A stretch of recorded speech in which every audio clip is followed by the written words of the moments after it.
Good evening, everyone. Welcome to the Don Lemon Show. We're so happy to have you live at 5. Welcome to all the Lemon Heads, part of the Lemon Nation here.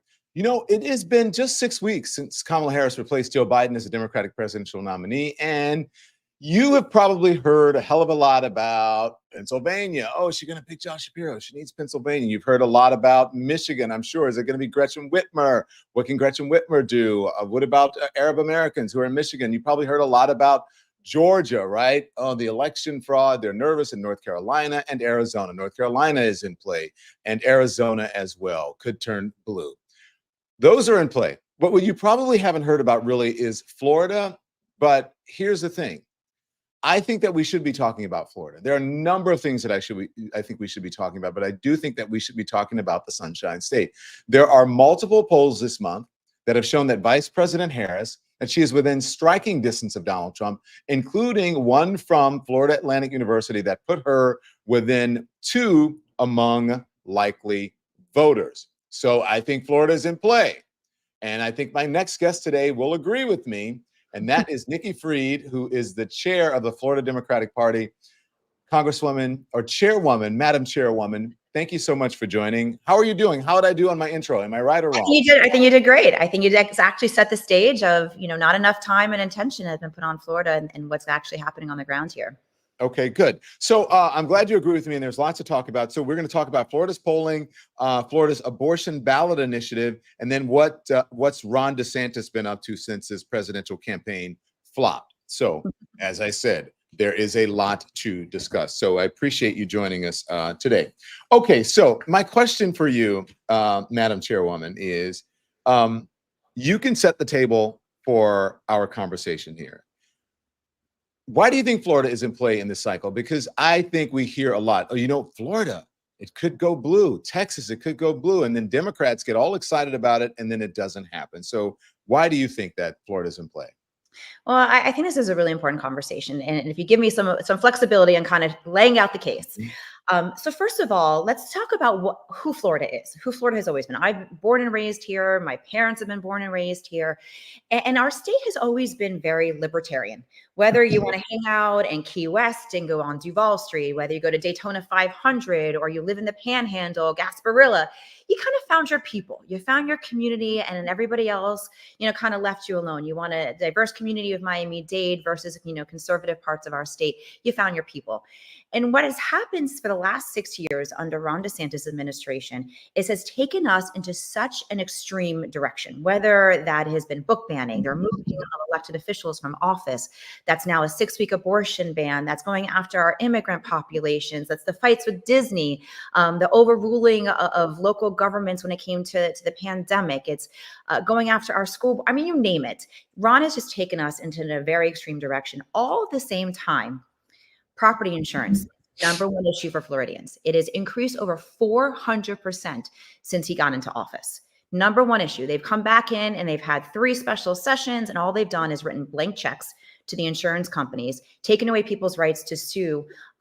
Now we're seeing things like climate issues that are coming up into the forefront that are front and center for every Floridian, whether you live in the center part of our state or the coastal communities. We're getting hit by hurricanes. As somebody who is a survivor of Hurricane Andrew from 1992, that was supposed to be a once in a lifetime hurricane, we're seeing threats and hits almost every single year.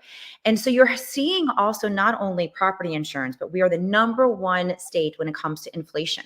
We're higher than the national average. That's because DeSantis hasn't pulled down resources from the IRA, from the infrastructure bill, from even feeding our children to energy grants, all these resources that have been put into place under the Biden administration to help reduce inflation, Governor DeSantis did not take benefit of. And so we're seeing the high costs of every aspect. Okay, so you think all of those, does that go up, I don't know. Is there an ideological part to that? I mean, is that split among Democrats and Republicans? Do they feel like the current administration may be responsible for some of those things? How are Democrats benefiting from what Ron DeSantis, apparently what you're saying he's not doing? Yeah, of course, because you have seen 30 years of one-party control. You've seen this legislative just assault that has been under the assignment of Ron DeSantis. And so what has happened now is that we have almost 1/3 of our state is independent. So we've got almost a third, and a third. Republicans having a little bit more than Democrats, but the reality is it's a third, a third. And so when you're able to talk about all of those issues that I just discussed, they're not partisan. Those are issues that are concerns of Floridians, whether you're independent, Democrat, Republican. So now we have candidates in every one of our House, Senate, and congressional seats. And our candidates are going and holding those Republicans accountable. And so there is a movement that the Republican Party as a totality has gone extreme. And we've seen since 2023, during Ron DeSantis's rise to wanting to run for president, to getting annihilated, that we have seen independents in our state flipping for Democrats 60 to 70%. And Too extreme for Florida? You think really? Oh, for sure. Too extreme for Florida. Okay. 77% of Floridians didn't want a 6-week abortion ban. 72% of Floridians did not want to take away permitless carry here in the state of Florida, and get rid of concealed weapons permits. So you see these issues that are crossing over, that the Republicans have been just not listening to the people, and you're seeing an organized Democratic Party that is taking advantage of that and bringing in a broad coalition. Okay, so let's talk about, I want to get more specific about Florida, and you're the person to talk to. Some of the key races there. I'd like to start with House District 13, if that's okay with you. Sure. A brand new poll shows that Democratic challenger Whitney Fox is leading Congresswoman Anna Paulina Luna by nearly 4 points. Luna is a darling of the MAGA movement. What is going on there, Chairwoman? MAGA's losing up and down the ballot. Everywhere. We had primaries in the state a week and a half ago, actually during the national convention, where Ron DeSantis endorsed 23 school board rep members. 23. He only won 6. And in areas where and we're talking purple areas, blue areas, and deep red areas. And even in deep red areas, and there might have been 2 Republicans against each other in a primary, MAGA all lost. So the MAGA movement in Florida is really kind of seeing its last leg. These culture wars of DeSantis and to some extent, obviously, Donald Trump and all of their minions.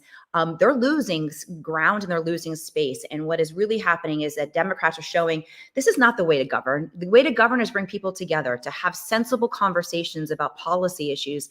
And that's why you're seeing this number, even with Whitney Fox over Congressman Luna by 4 points, because her extremism and her antics just aren't working anymore. And people are starting to become really annoyed by the divisiveness, the rhetoric, the attacks on people. And I think that the Democrats are going to be rewarded for showing unity and wanting to end that chaos. Well, here's what I want to know from the folks who are watching, because this is a show where we let our subscribers actually have a voice, Chair Fried. And so the poll that is up now, not enough of you voted. There are a lot of you are tuning in, but not enough of you have voted. It says, will Vice President Harris win the state of Florida? Okay, I want you to participate in that poll, so go ahead and vote. But what I want to know from you is if you agree with Chairwoman Fried, regarding Florida now actually being in play. Do you think that there's a possibility that Florida could turn blue? You think it's possible? And do you think that candidates there, or the policies that Ron DeSantis have been touting, do you think that is turning even Floridians off, that they've gone too far right? So please weigh in on the comments. Besides, go Gators. Go Gators. Let me know what you think, and I'm going to read some of your comments. So thank you for that. And make sure you hit the thumbs up, okay? And make sure you subscribe, and also make sure you hit the bell that gives you the notification so you'll know every day. So let's talk about the Florida race, okay? Chair Fried, I'm actually shocked to see how competitive it is, and I want to dig into the polling in just a second. But first, what I think is a very, very, very important, very good ad from former Congresswoman Mucarsel Powell, who's challenging Senator Rick Scott. Let's play it and then we'll talk about it. Here it is. Rick Scott. He'd strip away women's rights with a national abortion ban.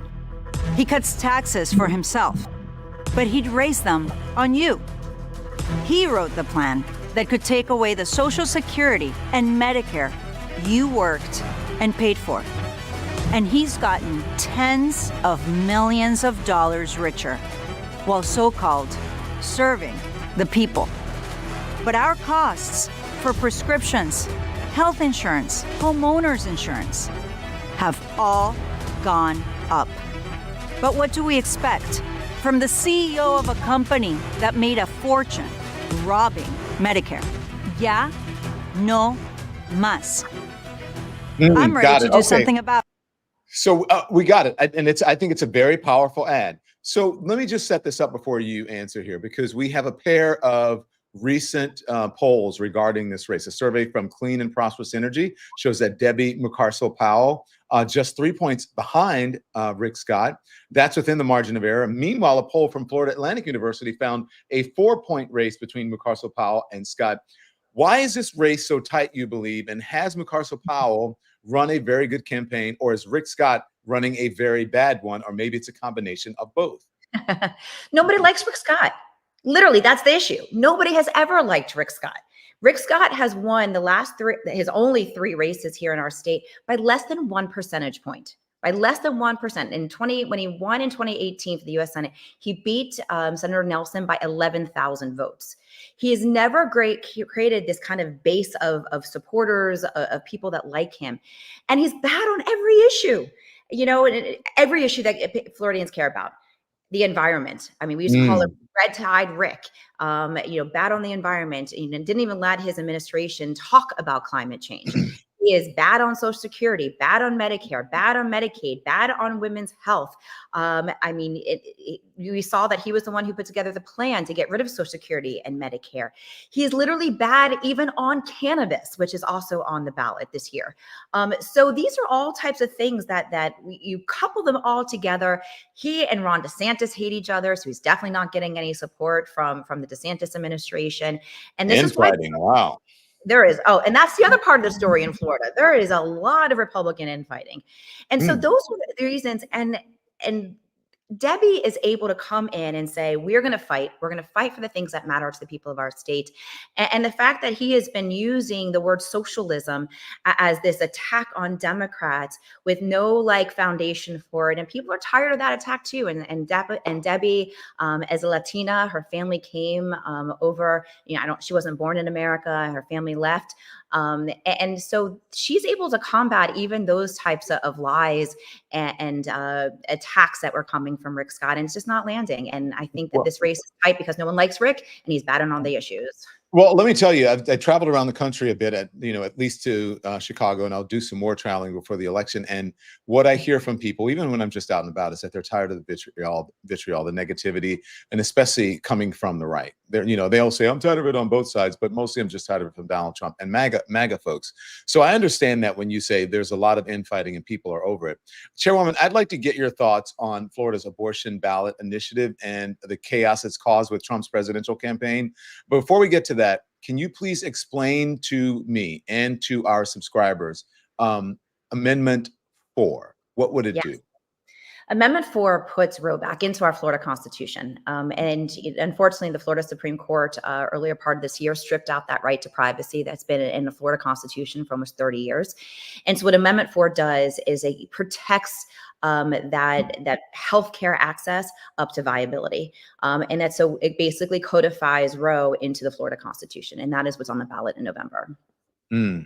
Okay. All right. So then I want to play 2 quick bits of sound for you.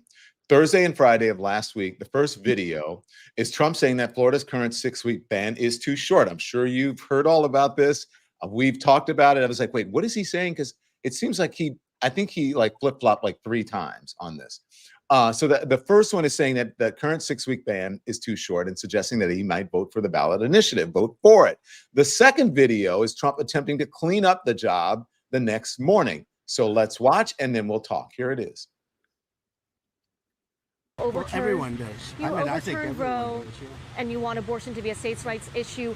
In Florida, the state that you are a resident of, there's an abortion-related amendment on the ballot to overturn the 6-week ban in Florida. How are you going to vote on that? Well, I think the 6-week is too short.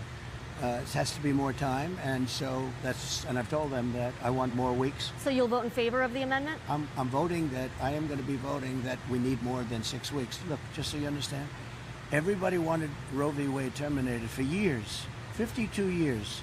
I got it done. They wanted it to go back to the states. exceptions are very important for me, for Ronald Reagan, for others that have navigated this very, very interesting and difficult path. And here's the second no one. on Amendment 4 in Florida. So I think 6 weeks, you need more time than 6 weeks. I've disagreed with that right from the early primaries. When I heard about it, I disagreed with it. At the same time, the Democrats are radical because the 9 months is just a ridiculous situation where you can do an abortion in the 9th month. And, you know, some of the states like Minnesota and other states have it where you could actually execute the baby after birth. And all of that stuff is unacceptable. So I'll be voting no for that reason. Execute the baby. I mean, come on, that would be infanticide. That's like, I mean, that's called murder. That's called yeah, yeah, it's crazy. So I mean, look, I think that they're clearly sweating in this abortion issue. What is that doing to voters? And what do you make of all of this? I don't believe he helped his case with that. Correct No, me if I'm wrong. he absolutely hurt his case.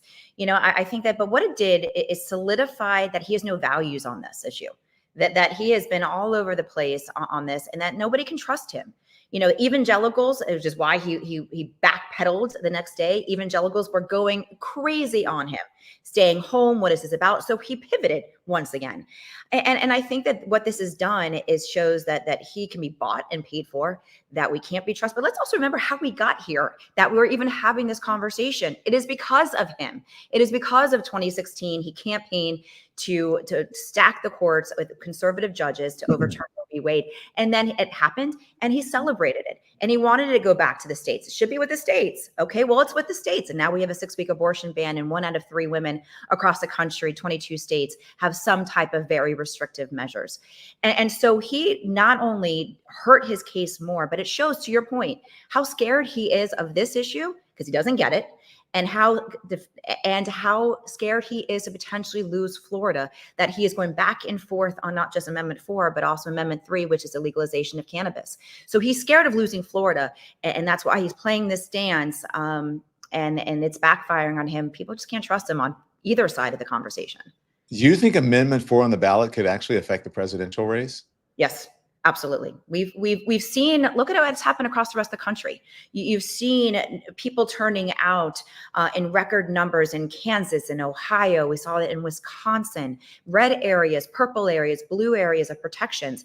And here in Florida, the way I like to couple it is multi-pronged. One is that this is going to be one of those issues that is going to transcend partisan politics. I don't care if you're a Democrat, Republican, or independent. A vast majority of Floridians and Americans believe that politicians and government don't belong in the conversation.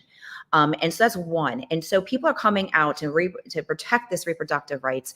Again, 6 weeks in the state of Florida, when most women don't even know that they're pregnant, with virtually no exceptions, is not who Florida is. It's go back to my first thing out of my mouth when on our conversation. We've always been libertarian. And so this is one of those issues. And then you couple it with the actual word of freedom. And here in the state of Florida, Ron DeSantis has liked to talk about the free state of Florida. How can you be free when there's 6-week abortion bans on our books? And so when we're able to kind of couple everything together and sell it into one package, and it's about freedom, people understand that Ron DeSantis and Rick Scott and Donald Trump want to limit people's access to reproductive freedoms and overall freedoms. And so I do think it's going to make an impact. I do think that our numbers are going to be high, and people are going to hold Trump, hold the Republicans of our state accountable for the moment that we are in. And that's why also I think Florida is in play, because you're going to see these high turnouts and people just rejecting this extremism. When we're talking about that, listen, I think it was a perfect segue. I'm not only doing it because it's there, but I write about this in the book, and I want you to know about it, and also other women who may be buying this book, and just even folks who are not buying it. So here's what I talk about in the book, and it just so happens that there's a correlation here, okay? And so I interviewed someone for this book. The book comes out on September 10th, Congresswoman, Chairwoman. By the way, if you want, I'll send you one if you want one. And so I was talking to a friend who had told me about being violently assaulted in college. And then I asked her about what was happening with Roe and a woman's right. And she said, well, I'll tell you a story that I don't share much. And she said that she was pregnant back in the 1980s. And she was a Republican woman then. So There's a method to why I'm asking you this. And she was talking about, you remember the silent scream video that the Reagan administration put out? Apparently it was supposed to be of a fetus screaming and in pain, and it turned out to be propaganda. It wasn't so. So she tells me a story, and I call her Fiona, but that's not my friend's name. That's not her real name. So when she talks about the silent scream, she says it was fake, but it was effective. Pre-Roe v. Wade abortion rights activists kept the focus on women maimed and killed by back alley abortions. The silent scream recast the fetus as the innocent victim of a grisly murder. And here's what she goes on to tell me. She said in the late 1980s, Fiona and her husband were happily expecting their second child. She was well into her second trimester when things took a tragic turn. We couldn't afford an ultrasound, so we didn't know anything was wrong until my water broke and I went into labor. They said the fetus had developed in a way that was incompatible with life. And I was like, what does that even mean? Basically, the organs were growing outside of its body. My husband was crying. I was in a lot of pain and scared shitless at risk of sepsis, and no one was helping me. They said I could not have food or water because I might need emergency surgery. And they couldn't give me anything for pain because it might slow down the labor. And they couldn't give me anything to speed up the labor because that would be a late-term abortion, which was illegal. I had to wait for the fetal heartbeat to stop. After 3 days, I was just begging, help me, please, you have to make it stop. And the nurse said, instead of begging for an abortion, you should be praying for a miracle. And then she offered to pray with me. I guess that was her way of trying to help, maybe, or maybe it was just her way to feel better about herself. Decades later, Fiona told me this story with tears in her eyes. When I was in college, she said, I was a victim of a violent sexual assault. On so many levels, this was worse. And in some ways, it felt exactly the same. And then she went on to say that she would never vote against that. On that day, she became an independent and she was a Republican. She said, I will never again vote against my own interest that way.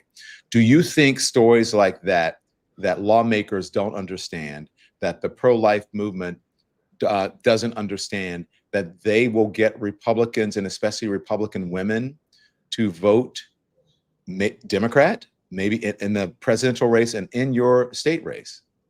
Yeah, I mean, I still have goosebumps from hearing that story, because it's not uncommon of a story. It's not just independent pregnancies as they think. Women's reproduction rights is about so much more. And that's the stories that are being told right now. You know, we're not, yes, there are those stories, of course, and that's about choice of women being, you know, becoming pregnant in college and obviously not being ready necessarily to be parents. There are those, but more you're hearing from the ecosystem, those types of stories of women whose water breaks and are told to go home until they're actually in sepsis or other types of medical conditions, or to be bleeding out. And doctors, we're missing a lot of other perspectives here too. Yes, it is absolutely about, you know, the woman and what she is going through, but it's the laws that are happening right now is also criminalizing the doctors for having to make those types of decisions of protecting their patients. We're talking about the husband. Like, we're not, you didn't hear the story of what was happening through her husband's own perspective of that he could end up losing his child and his wife. Mm-hmm. And there's all these very complicated personal and medical decisions that, most importantly, politicians shouldn't be in those conversations. That has to stay with the doctors and the families and the patients, and be able to give doctors the freedom to do what is necessary to save their patients' lives and not put them through that drama and that stress. And just, I'm sure she has tremendous, I mean, she's still decades later, you know, tearing up when she's telling those stories. Why are we subjecting people to that? That is a choice that government is making to make her go through those traumas. And yes, more of those stories are coming out as we're getting closer to the election, and we're hearing them from Democrats, Republicans, and independents. This isn't a partisan issue. The Republicans are making it a partisan issue. This is a human rights and a healthcare issue and a privacy issue. And the Republicans have just diluted the conversation, and even Trump's comments of justifying not voting for Amendment 4 even shows you their rhetoric. And Rick Scott's just as bad. He said they're wanting the babies to be crying in the nurseries until they die. Show me the proof of any of that nonsense. And unfortunately, there are portions of our country that believe it, and that's unfortunate. And we're going to do our best to educate. Where do you think this issue ranks? Because I mean, we just had a shooting, right? A mass shooting just yesterday. yesterday or the day before, I forget, but just Yesterday. recently in Georgia. And then, so we have that. We've got the issue of guns. We've got the issue of reproductive rights. We also have the economy and inflation. Where do you think, where do they rank? Economy is always going to be number one. I mean, we always hear it. It's the economy stupid. It's, you know, people always are going to be voting with their pocketbooks, no matter what level of the economy you're in. That is always going to be front and center. And truth be told, Democrats have not been good on messaging on those issues, even though we know that every Democratic president has had a better economy. You've seen Republican presidents over times going into great recessions, deep recessions, and spending billions and trillions of dollars, putting us into debt. So the Democrats have never been good on messaging, which is why I think it's also an opportunity now where Kamala Harris has been able to package the Biden economic plan to show what is happening to our economy, that we're seeing better job growth in the last 4 years, that we're seeing the inflation going down and recession averted, where more people, more manufacturing jobs are coming to America, the capping of insulin, all of the things that are making lives better for the middle class and for those of our labor unions and supporting them. So economy is always going to be number one. Then you go underneath that, and it kind of depends. You know, certainly for this younger generation, it is guns. I think more so than abortion, because they've been going through active shooting drills in their classrooms for the last 10, 15 plus years. That is traumatizing in and of itself. They've seen politicians not listen. That again, I'm sure we saw, and I was not on social media that much yesterday because I was on the reproductive freedom tour, bus tour with the Harris campaign. But I am sure there was lots of thoughts and prayers, and everybody's going to, you know, move on come the end of the weekend. But to see that this generation is fighting back and is holding people accountable in the destruction of the NRA in the last few, you know, iterations of the political movement, and then, but reproductive freedom for, you know, our country and our women is front and center too. Yeah, I just want to read some of the comments because let's see. Bridget Adams says, okay, hey, Nikki Fried, it must be a Floridian. CC Ryder says, amen, Nikki, word. John Young says, Fried for president 2032 with an exclamation point. And George M says, just before, I know we have a short time with you. George M says, I blame Christian fundamentalists for this mess. They should lose their tax exemption. That's a whole nother thing.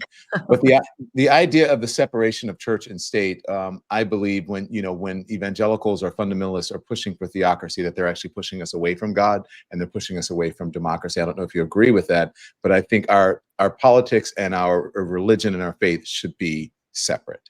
I completely agree. And that's an actual fight that's happening today in the state of Florida. They passed two things that have happened recently. One, they passed a law beginning part of this year during session to allow chaplains into our schools. And so you're seeing some school boards pushing back because, you know, now there's some chaplains and some pretty rogue cults that are wanting their chaplains inside of our schools. And so now they're realizing they can't pick and choose which religious chaplains they want into the schools. And so there's been some pushback.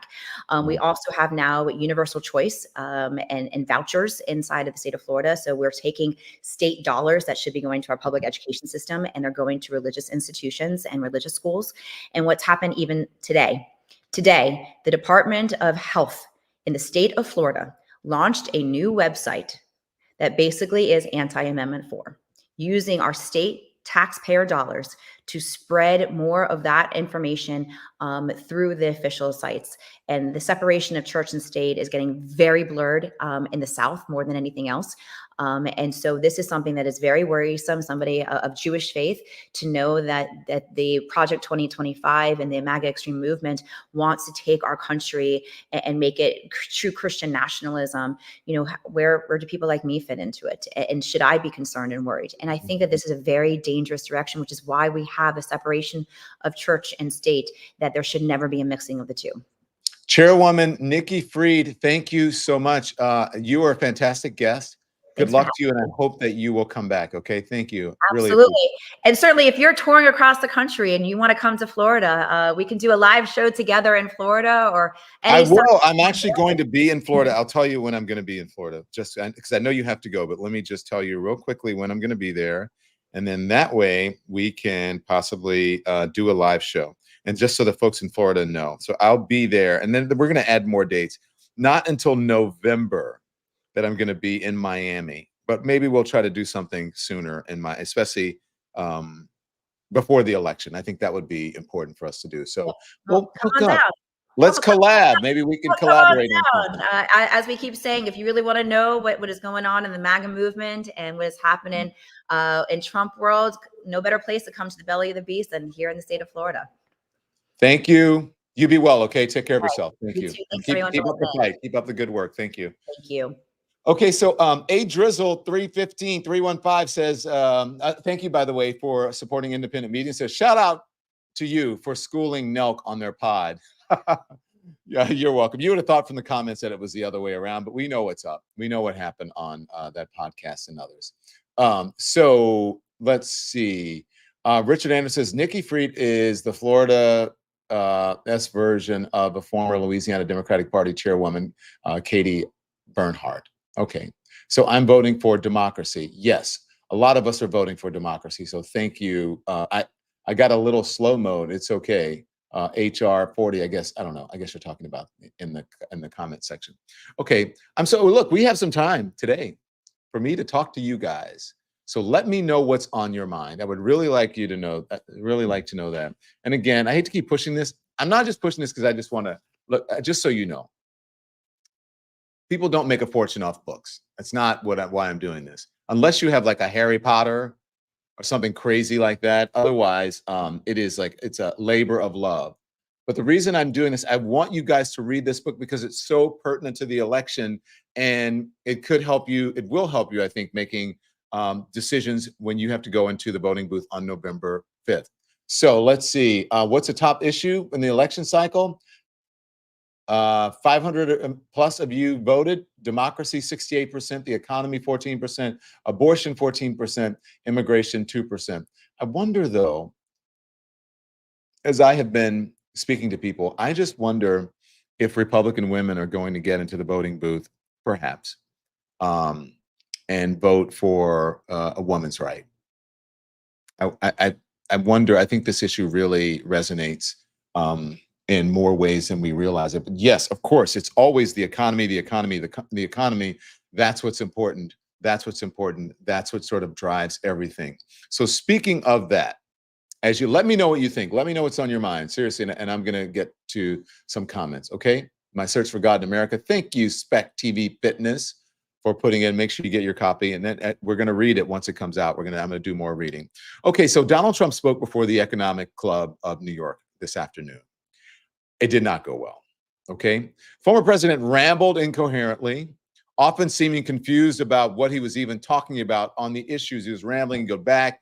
I tried to understand some of his answers and I didn't get it. He told a group of executives and industry leaders that he wants to lead a national economic renaissance. Those are his words, national economic renaissance, by slashing almost all regulations and embracing cryptocurrencies, okay? And he proceeded to then rant about Venezuelan gangs and AK-47s, seemingly for no reason.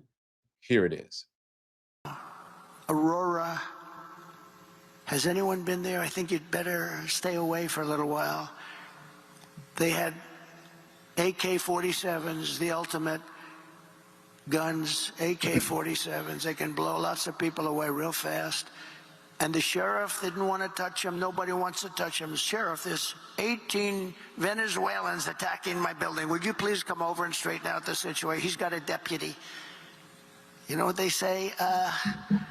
Well, no thanks. Let's call in the military. They're taking over. And I said this 4 years ago. Okay, so here is, everyone is talking about this Venezuelan gang, Aurora. And so people are trying to get to the bottom of it. I don't know why would he be mentioning it at an economic forum is just beyond me and beyond a lot of people. So is it a problem? According to what you read, it is a problem. Anytime there's gang members, that's an issue.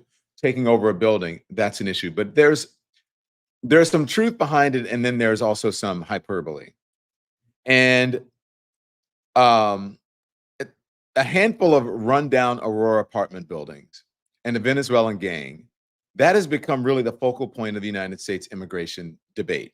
That is the center of the debate right now. That is what runs constantly on the loop on right-wing media and on Fox News. And how much do you want to bet? I have not watched the cable news or traditional mainstream media today, but how much do you want to bet that there's going to be another caravan that comes before the election?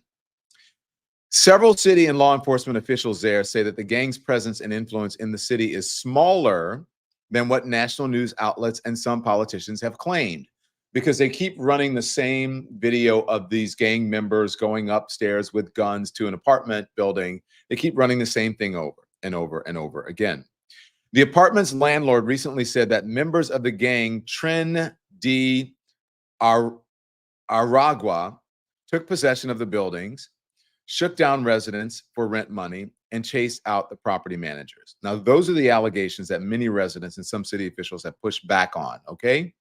However, Aurora police acknowledged recently that they have received complaints of stolen rent and 3 affected apartment complexes. Police also said on Wednesday that they have identified and arrested several of the gang's members. Now, again, it's not to say that that's not a problem, but it runs over and over and over on a loop, the same bit of video and the same story on conservative media. Now, if you guys are in Aurora, Colorado, yes, Aurora, Colorado, if you're there and you know about this, and feel free to weigh in on the comments. So, but this has become really the debate about immigration now. The reason it's become the debate about immigration is because border crossings are down drastically since the current president, Joe Biden, signed that presidential order, okay? That executive order. It's down. So they don't have anything else to talk about. So now they're talking about these gangs. Again, if you're there, it is a problem, it is an issue, and it should not be happening. But is it happening to the extent that that's playing out in conservative media? Is it being used as a political cudgel and wedge? Absolutely. Absolutely. So why is he bringing it up at an economic forum? It is because he's an opportunist. It is an opportune time for him to do what? Scare people, to use scare tactics. So on a stage where he has a national and maybe an international audience, he wants to bring up this thing that the Democrats, Kamala Harris, Vice President Kamala Harris, is bad on immigration. Therefore, we should be afraid, Americans, to elect her as president of the United States. Okay, so then he goes on from there where someone asks him about, because the vice president, part of her economic proposal and what she plans to do is to make childcare cheaper for especially working families, okay? And that's part of her proposal. And so he was asked about that at the Economic Club of New York today, and see if you can make heads or tails of his answer. Here it is. If you win in November, can you commit to prioritizing legislation to make childcare affordable? And if so, what specific piece of legislation will you advance? Well, I would do that, and we're sitting down. You know, I was we had Senator Marco Rubio, and my daughter Ivanka was so impactful on that issue. It's a very important issue. But I think when you talk about the kind of numbers that I'm talking about, that, because look, childcare is childcare. There's something, you have to have it. In this country, you have to have it. But when you talk about those numbers compared to the kind of numbers that I'm talking about by taxing foreign nations at levels that they're not used to, but they'll get used to it very quickly. And it's not going to stop them from doing business with us, but they'll have a very substantial tax when they send product into our country. Those numbers are so much bigger than any numbers that we're talking about, including childcare, that it's going to take care. We're going to have, I look forward to having no deficits within a fairly short period of time, coupled with the reductions that I told you about on waste and fraud and all of the other things that are going on in our country. Because I have to stay with childcare. I want to stay with childcare, but those numbers are small relative to the kind of economic numbers that I'm talking about, including growth, but growth also headed up by what the plan is that I just told you about. We're going to be taking in trillions of dollars, and as much as childcare is talked about as being expensive, it's relatively speaking not very expensive compared to the kind of numbers we'll be taking in. We're going to make this into an incredible country that can afford to take care of its people, and then we'll worry about the rest of the world. Let's help other people. But we're going to take care of our country first. This is about America first. It's about make America great again. We have to do it because right now we're a failing nation. So we'll take care of it. Thank you. Okay, waiter, I'll have the word salad. What the hell was he talking about? I mean, is it me? You tell me, am I being too critical? Or he is just rambling. And and their criticism of the Vice President Kamala Harris is that, oh, well, she's a word salad and she says things and it doesn't make sense and she rambles. I'm paraphrasing there. Have they not heard or watched or seen their own candidate? What did he say? What did he say? I have no idea. Okay, I'm glad you guys agree with me. And by the way, thank you. Thank you, Tessa Hazel, for supporting independent media and buying like a super sticker. You're amazing. Thank you. I really appreciate it. Rambling, weaving, bobbing, says Rhonda Clark. Rhonda Clark. Raj Richardson says rambling is his thing. Why don't they call him out? A room full of enablers, says Grace Goss. I agree. What are they applauding? Says MZ Lady. What are they applauding?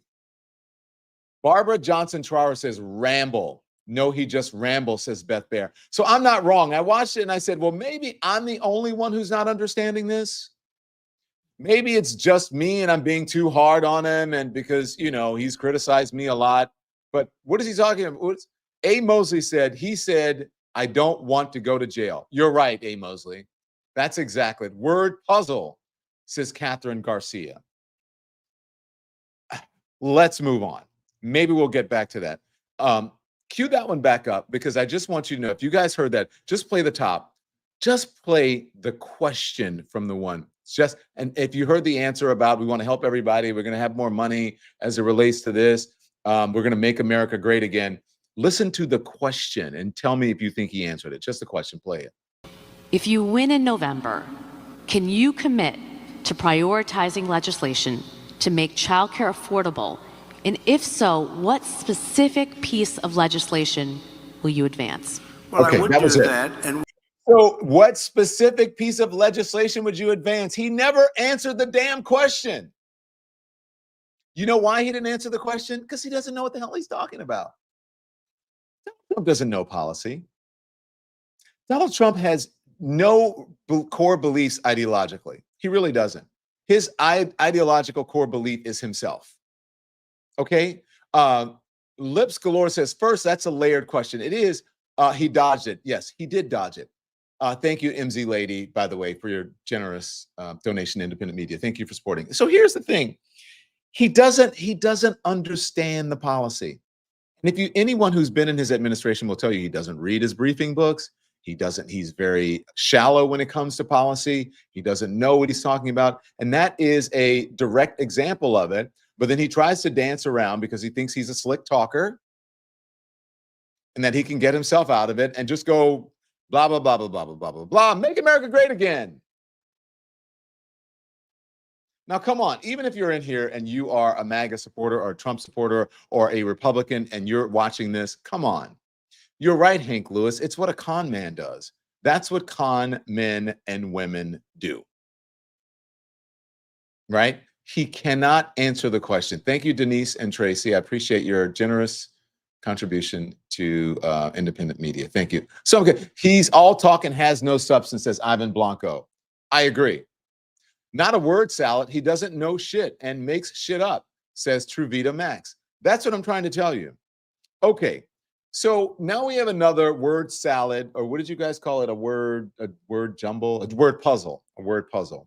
This is him responding to a question about, I think, is a fiscal deficit. Go for it. Hi, John. First, let me thank you for your presentation today. President Trump, in the last fiscal year, the fiscal deficit under the Biden administration was approximately $2 trillion. Under the policies you've announced, the deficit would come down from items such as increased revenues from tariffs, as well as eliminating the tax incentives for the Green New Deal. These gains would be mitigated by decreases in revenues from policies such as no tax on tips. Overall, what do you estimate will be the impact of the fiscal deficit from your policies? Well, we just hit record highs at numbers that nobody ever thought possible. You're right, it's over $2 trillion. Nobody thought that was a number that was, I mean, you can go back 4 years. Nobody thought a number like that would be possible. It's crazy. It's like, it's just horrible, actually. But yeah, we're $2 trillion, and I view it as profit and loss to a certain extent. A lot of people say, oh, it's trade. You know, you have many people say trade deficits don't matter. I think they matter a lot. I think they matter a lot. We're going to have tremendous growth. What I'm talking about is all about growth.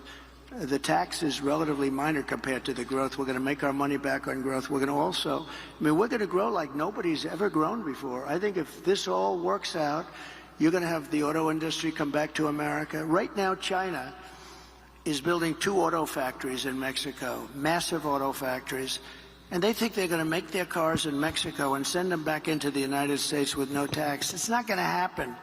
Under this administration, it's going to happen. And they wanted to do that during my administration. I said, if you do it, we're going to put a 200% tariff on every car, and you'll never be able to see it. There will never be one car coming across our border. And if I would have let them do it, we would have had these 2 factories. Well, now they're building massive factories, more than 2, and they're going to kill Detroit. And the head of the union, the United Auto Workers in Detroit, has done a terrible, terrible job, just a terrible job.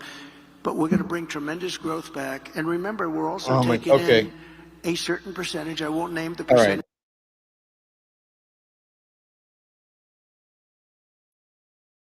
Come on, guys.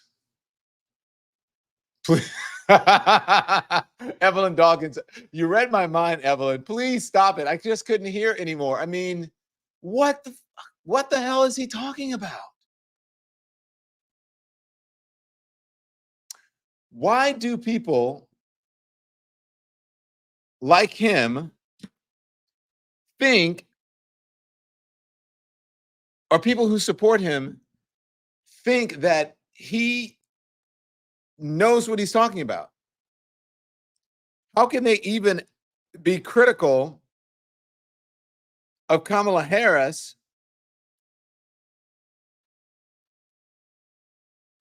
when, I mean, come on, it's just common sense if you listen to that. How can they even be critical considering that? Did you guys understand that? So please don't play any more clips. Wait a minute. Who said that? Please don't play any more clips. All right. That was Beatrice Velasco. Please don't play any more clips of his crazy ass.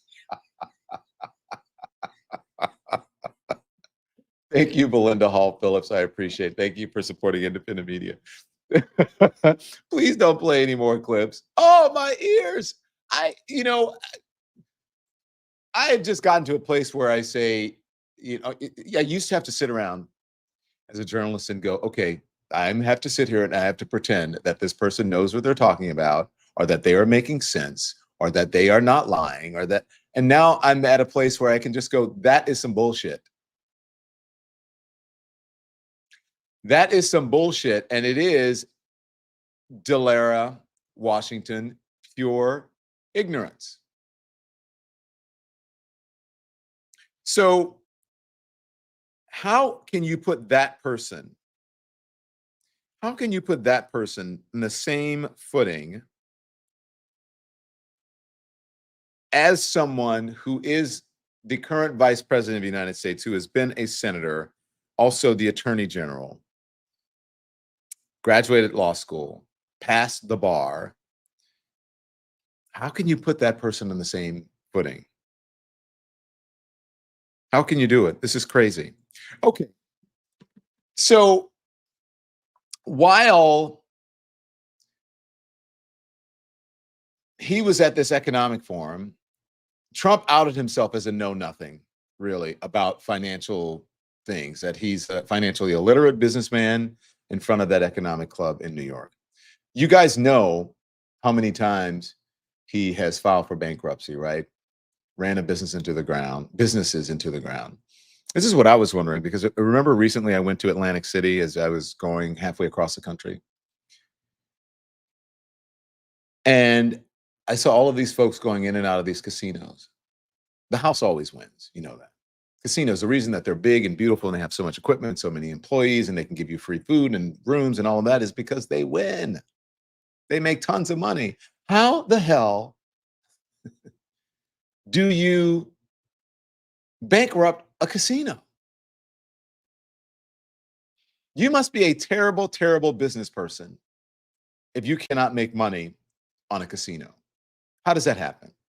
So while he was doing that, Kamala Harris, her business savvy, scored a huge endorsement today from none other than a real billionaire, and that's Mark Cuban.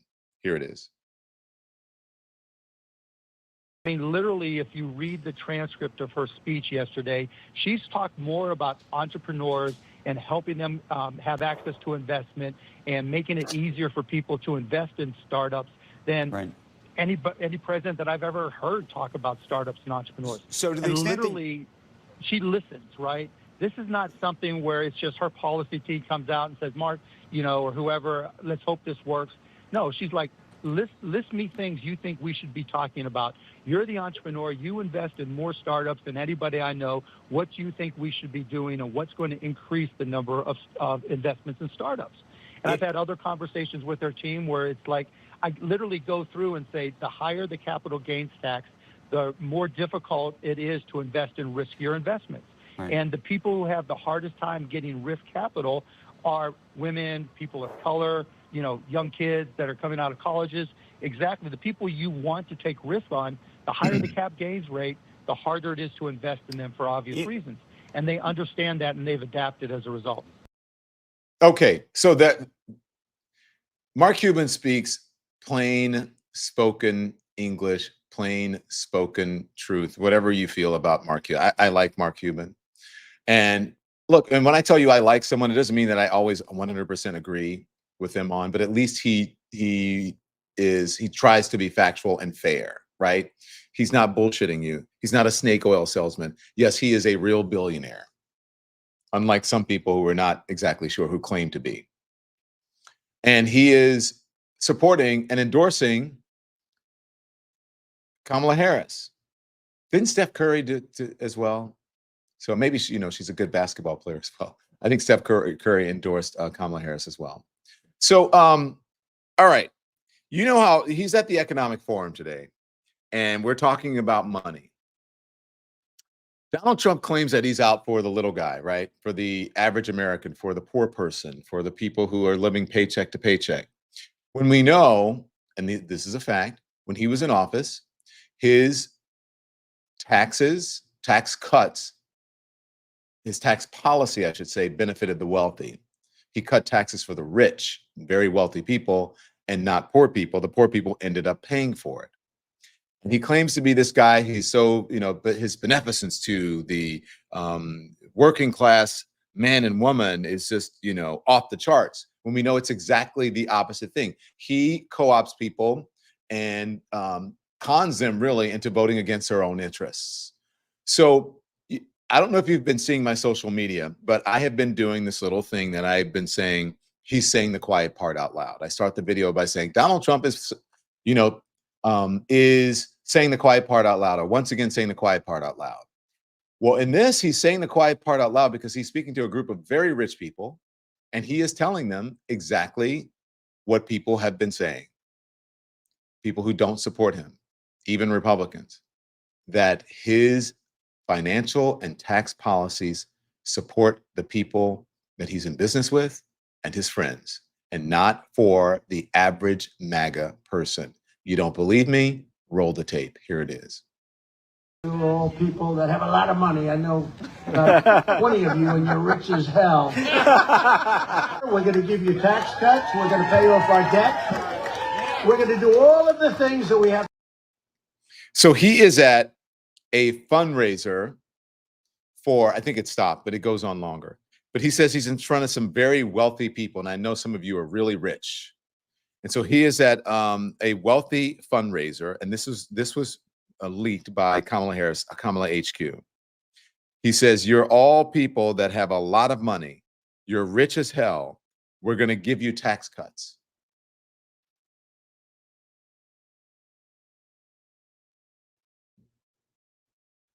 I mean, I'm just saying. He's been saying it. Are they paying attention? Now, do you remember, what was it, day before yesterday? Maybe Tuesday, I don't know. Tuesday or Monday.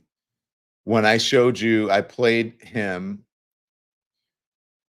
saying the quiet part out loud again, saying when he was on Lex Friedman. Was it yesterday? I don't know. When he said, no, it wasn't yesterday. It was Mark Levine. That was on Monday. He was on with Mark Levine, and he said, when you get indicted for interfering in an election, when you have every right to do so, and then your poll numbers go up, and your poll numbers usually go down after that. So he is admitting on tape, on camera, that he interfered in an election, that he thinks he's above the law, and that he thinks he's immune. And now he is admitting in that room, I know a lot of you in this room, and you're very rich, and we're going to give you tax cuts.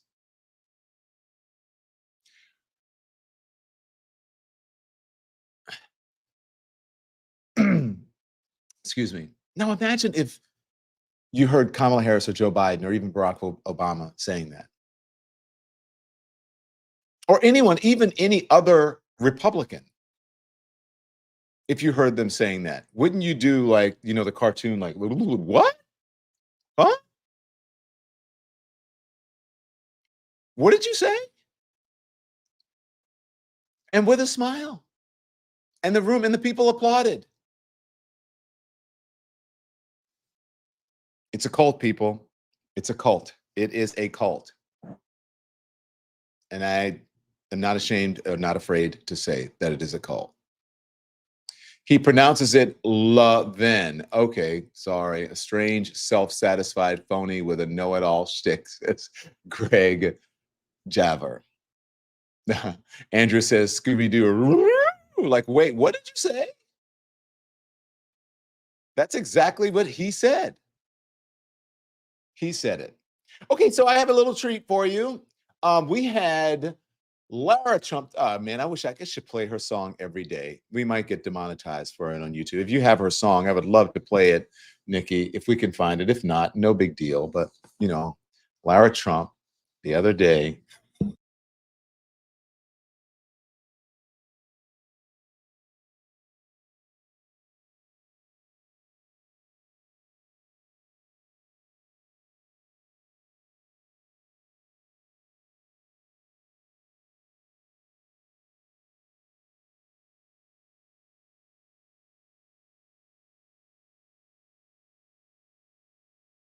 Oh, I'm muted. How long was I muted? Sorry, I'm muted. I hope I wasn't muted for that long. Oh, I think I touched it when I was going through the paper. Sorry about that. Sorry that I muted myself. So I'm not sure how long I was muted, but I was just saying that there's another member of the Trump family that I want to discuss, because remember the other day when we were, for about 15 seconds. Okay, not long. All right, at least you got it. Thank you, guys. there's a button I'll show you right here on the microphone, and it's very, very sensitive. And so if I do this, it will mute, hear me talk.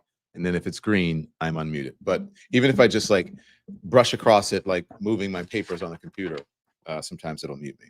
Okay, so anyways, what I was saying is that I have another treat for you because we played Lara Trump's, she has a new cut from her new video or album or whatever, and you know, where she says she doesn't, well, we say she doesn't need auto-tune, sarcastically. So Nikki, if you have that, I would love to play it, and we'll get it up later. Only if you have it. No rush, no rush. Don't bother if you can't play it. But we have another member of the Trump family who's in the news today, and that is a former First Lady. That is Melania Trump. She wants to, quote, clarify the facts about her life.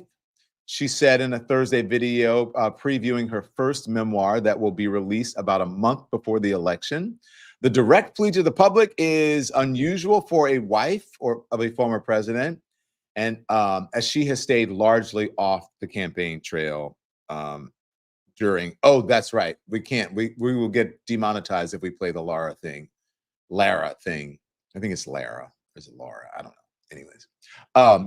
Anyway, back to Melania Trump. She has stayed off the campaign trail during this current White House bid. Remember, she spoke at the convention back in, was it 16? She spoke at the convention, and then she got in trouble. She was hit for plagiarizing Michelle Obama's speech. They were virtually the same speeches, and when played back to back, I mean, just the exact wording, and if not, just a word or two. Anyway, she didn't even speak this time. She just appeared, smiled, hugged him, if she did that, waved, and left, right? But she is now, you know, out and about, at least with a book. And here is her book announcement.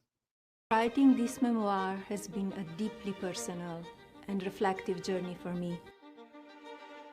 As a private person who has often been the subject of public scrutiny and misrepresentation, I feel a responsibility to clarify the facts. I believe it is important to share my perspective, the truth.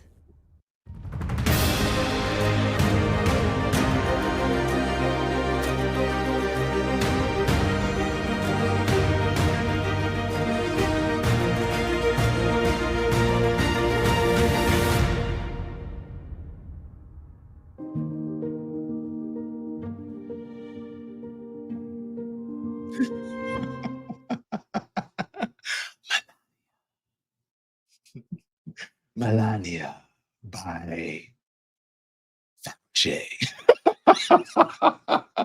Sorry, I couldn't help it. When I saw that, I was thinking like, okay, we're back to the 80s. It's Herb Ritz and it's a Calvin Klein or some sort of fragrance. If you want to know how to, wait, what was it? God, this was back, and this is the fur thing. What becomes a legend most? And it's usually like one name celebrities like Judy or Cher or whatever, Melania. I thought it was like a fragrance ad.